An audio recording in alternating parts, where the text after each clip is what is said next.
today's topic is sources of variations. तो variations क्या होते हैं, कितने तरह के होते हैं, ये हम प्रीवियस वीडियो सेगमेंट्स में ऑलरेडी देख चुके हैं. अब हम लोग स्टार्ट कर रहे हैं सोर्सेस ऑफ वेरिएशंस के साथ.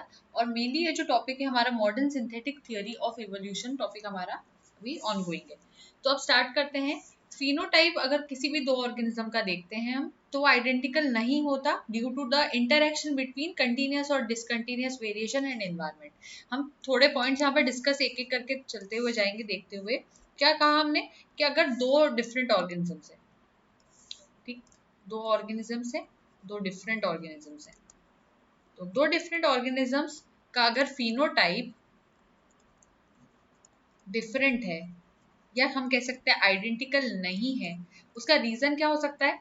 कंटिन्यूस कंटिन्यूस और डिसकंटिन्यूस वेरिएशंस हो सकता है.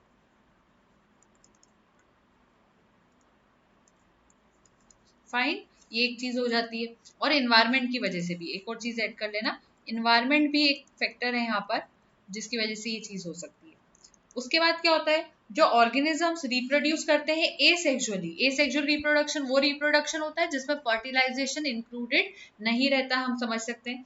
तो जो एसेक्सुअल रिप्रोडक्शन होता है उसमें भी मिनिमम चांसेस ऑफ वेरिएशंस होते हैं उनके जीनोटाइप में, because the replication of DNA is almost completely errorless. क्योंकि जब भी यहाँ पर डीएनए का रेप्लिकेशन होता है, फॉर एग्जाम्पल एसेक्सुअल रिप्रोडक्शन हो रहा है, ये अमीबा है फॉर एग्जाम्पल, ठीक है, अमीबा से दूसरा अमीबा फॉर्म हो रहा है, ये एक तरह का एसेक्सुअल रिप्रोडक्शन ही होता है.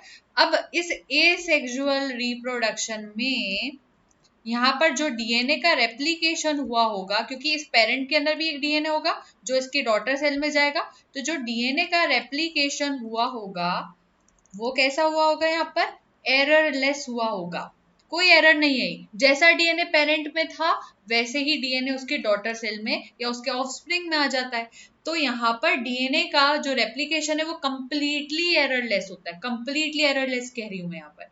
इस वजह से क्या होता है कि यहाँ पर मिनिमम चांसेस ऑफ वेरिएशन होते हैं, मिनिमम चांसेस ऑफ वेरिएशन. ये बात समझ में आ गई होगी. यहाँ पर मिनिमम चांसेस ऑफ वेरिएशन होते हैं उनके जीनोटाइप में, in their genotype. Easy easy सी बातें चल रही है, एक एक करके हम देखते जा रहे हैं, बस ये बात क्लियर हो जाती है. तो कोई भी ऐसे चेंजेस जो ऐसे ऑर्गेनिज्म में आ जाएंगे, फॉर एग्जांपल अब अगर ये पेरेंट इसका कुछ इस तरह का होगा, जैसे फॉर एग्जांपल ये मैं इसको सिर्फ समझाने के लिए कह रही हूँ, जैसे इसके अंदर फॉर एग्जांपल ऐसे जिगजैग लाइंस है और इसके ऑफस्प्रिंग में ऐसी ग्रीन कलर की बाउंड्री आ गई, कुछ नया आ गया, तो हम यहाँ पर कहेंगे कि अरे फिर ये ग्रीन ग्रीन इसके अंदर कैसे आ गया, क्या रीजन रहे होंगे. सो यहाँ पर हम ये कह सकते हैं कि हो सकता है कुछ इन्वायरमेंटल इफेक्ट आए होंगे जिस वजह से उसमें चेंजेस आ जाते हैं. So the chances of genetic variation asexual reproduction में क्या कह सकते हैं हम, इन्वायरमेंट की वजह से भी हो सकते हैं. और अगर हम जेनेटिक वेरिएशन की बात करते हैं सेक्सुअली रिप्रोड्यूसिंग ऑर्गेनिजम्स में,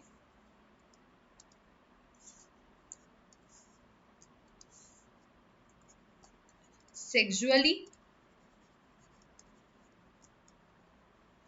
रिप्रोड्यूसिंग ऑर्गेनिज्म, अगर हम अब सेक्सुअली रिप्रोड्यूसिंग ऑर्गेनिज्म में बात कर लेते हैं तो यहाँ पर चांसेस जो होंगे जेनेटिक वेरिएशन के वो ज्यादा होंगे, इधर चांसेस बढ़ जाएंगे. Chances of genetic variation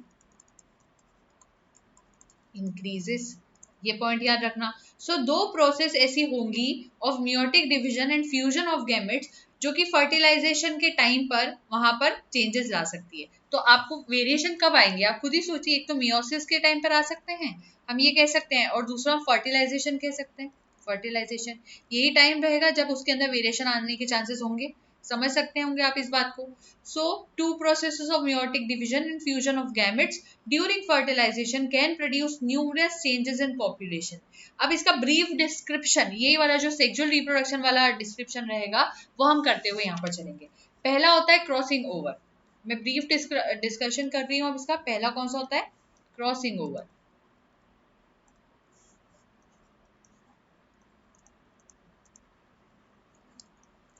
crossing over sorry, मैं थोड़ा सा बोर्ड, चलिए पहले हम लोग क्रॉसिंग ओवर पढ़ लेते फिर हम बोर्ड को एडजस्ट करेंगे. अब क्या होता है, the recombination of genes between non-sister chromatids of homologous chromosomes during prophase 1 stage of meiotic division is called crossing over. अब क्या होता है यहाँ पर कि जो रिकॉम्बिनेशन होता है जीन का बिटवीन नॉन सिस्टर क्रोमेटिड्स, आपको याद होगा किस तरह से क्रॉसिंग ओवर होती है। ये ऐसे क्रोमेटिड्स रहते हैं दो तरह के, फॉर एग्जांपल यहाँ बना देते हैं हम, क्रोमोसोम्स हैं, इनके क्रोमेटिड्स होते हैं, तो इनके ऊपर क्रॉसिंग ओवर कैसे होती है, इसके अंदर कुछ ग्रीन पार्ट होगा फॉर एग्जांपल और इसमें कुछ व्हाइट पार्ट है, तो बाद में कुछ ऐसा कुछ बन जाएगा। एक नया बना के समझा देती हूँ, ये ग्रीन पार्ट हो गया, व्हाइट पार्ट भी आ गया, ग्रीन पार्ट भी आ गया, इस टाइप से कुछ क्रॉसिंग ओवर आपने सुना होगा। तो मैं यहाँ पर एक्चुअली मैं जेनेटिक्स आपको पूरा एक्सप्लेन नहीं कर सकती फॉर द टाइम बीइंग, सो हम लोग यहाँ पर सिर्फ थोड़ा बहुत देखते जा रहे हैं। तो जब भी रिकॉम्बिनेशन होता है जीन्स का between non sister chromatids of homologous chromosome during prophase 1 stage of meiotic division, तो उसको हम कहते हैं क्रॉसिंग ओवर। ठीक है, नॉन सिस्टर क्रोमेटिड्स, सारे इंपॉर्टेंट पॉइंट्स पे ध्यान देना। नॉन सिस्टर क्रोमेटिड्स, और अगर आपको नहीं पता ना क्रॉसिंग ओवर की डिटेल्स, तो आप कमेंट सेक्शन में उसको याद से कहेंगे so that we can discuss it, क्योंकि अगर हम लोग यहाँ पर उसको इग्नोर करते हुए जाएंगे, छोटी छोटी चीजें होती है। एंड अभी आपको मैं ये बीएससी के स्टूडेंट्स मानकर, एमएससी के स्टूडेंट्स मानकर इतनी डिटेल्स यहाँ नहीं बता रही हूँ, क्योंकि ये नॉर्मली हम 11th-12th में पढ़ते हुए आते हैं, तो ये थोड़ा सा याद रखना आप। अब नॉन सिस्टर क्रोमेटिड्स जो कि कैसे हैं, होमोलोगस क्रोमोसोम्स के हैं।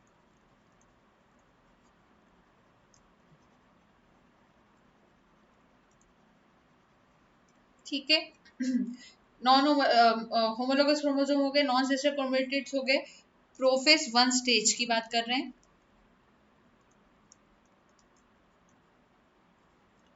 ये आ जाती है बात, प्रोफेज 1 स्टेज की बात हो रही है, मेयोटिक डिवीजन की बात हो रही है, मेयोटिक डिवीजन की बात हो रही है।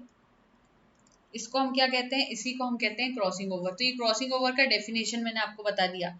ठीक, अब क्या होता है जब क्रॉसिंग ओवर होती है, न्यू लिंकेज ग्रुप फॉर्म होते हैं। तो जब भी क्रॉसिंग ओवर होगी तो इसके कॉन्सिक्वेंसेस क्या होते हैं, linkage, new linkage group form होते हैं। एक चीज मैं आपको यहाँ पर थोड़ी सी मतलब आउट ऑफ द टॉपिक जाके अगर आपको एक चीज मैं डिस्कस करना चाहूंगी, एक कोर्स चैनल पर रनिंग है, मतलब पूरी तरह थोड़ा पेड कोर्स है वो, उसकी कुछ वीडियो चैनल पे ऑलरेडी अपलोडेड है और कुछ उसकी पेड वीडियोस है। अगर आप लोग बीएससी के स्टूडेंट्स हैं और आगे आप प्लान कर रहे हैं कि आप एमएससी में एडमिशन लेना चाहते हैं एंड आपको जूलॉजी के लिए बेसिकली प्रिपेयर करना है, तो 1 मंथ क्रैश कोर्स है जिसमें ऑलरेडी जितने भी 3 साल का जो बीएससी का हमारा कोर्स होता है उसको हमने कैसे 1 मंथ में कंप्लीट करना है with all the basic important concept, वो वहां पर कवर अप किया हुआ है। तो अगर आप एमएससी के भी स्टूडेंट हैं और आपको ऐसा लगता है कि नहीं हमें बीएससी के कंसेप्ट भी हमारे वीक है और स्टिल हम एमएससी में आ गए हैं, तो भी आप भी उस कोर्स के अंदर पार्टिसिपेट कर सकते हैं, एनरोल करवा सकते हैं अपने आप को, क्योंकि वहां पर आपको जो भी बेसिक डिटेल्स होंगी वो क्लियर हो जाएंगी। So not for the only those kind of student जो सिर्फ बीएससी के बाद एमएससी में परस्यू करना चाहते हैं, उनके लिए भी नहीं, बल्कि एमएससी स्टूडेंट्स भी उस कोर्स में पार्टिसिपेट कर सकते हैं इफ दे विश। तो मैंने यहाँ पर एक बताया क्योंकि काफी स्टूडेंट्स मुझे ऐसे डाउट्स नॉर्मली बताते हैं जो कि वो बीएससी से बिलोंग करने वाले डाउट्स होते हैं। तो अगर आपको लगता है सो हम लोग उसको भी थ्रू कंप्लीट कर सकते हैं। अब क्या हो रहा है, पहला जो सोर्स था वेरिएशन का वो तो हो गया क्रॉसिंग ओवर। दूसरा जो सोर्स हो सकता है वेरिएशन का इज इंडिपेंडेंट असॉर्टमेंट। जब मेटाफेज 1 आता है या फिर मियोटिक डिवीजन अरेंजमेंट आता है क्रोमेटिड्स का होमोलोगस क्रोमोसोम्स पे, in the centre part of spindle जिसको हम बाइवेलेंट्स कह सकते हैं, वो डिसाइड करते हैं the direction of movement of chromatid pairs during anaphase 1। This arrangement of यहाँ पर वैसे ना देखिए इंडिपेंडेंट असॉर्टमेंट क्या होता है वो आपको पता है। मैं बेसिकली यहाँ पर आपको एक क्वेश्चन की तरह प्रिपेयर करवाना चाह रही हूँ कि अगर ये क्वेश्चन आ जाता है फॉर एग्जांपल एग्जाम में, तो आप किस तरह से इसको लिखेंगे। तो इंडिपेंडेंट असॉर्टमेंट में सबसे पहले मैं यहाँ पर आपको रीड आउट करूंगी, आप नोट्स यहाँ पर लिखेंगे अपनी नोटबुक्स में। तो लिख सकते हैं आप यहाँ पर इंडिपेंडेंट असॉर्टमेंट में लिखना, पहले एक सेकेंड,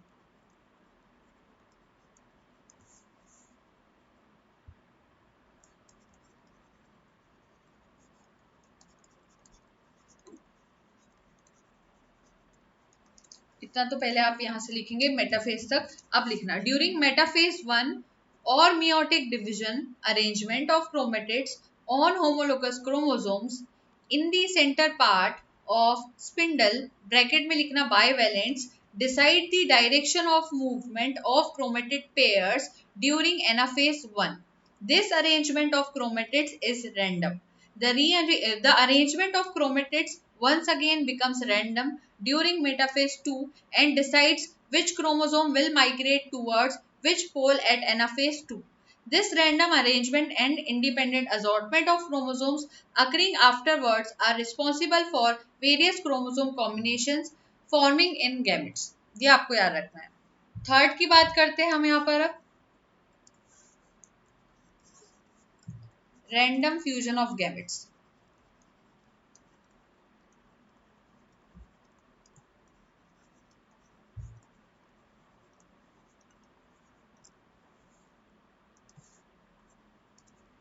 अब इसमें क्या होता है?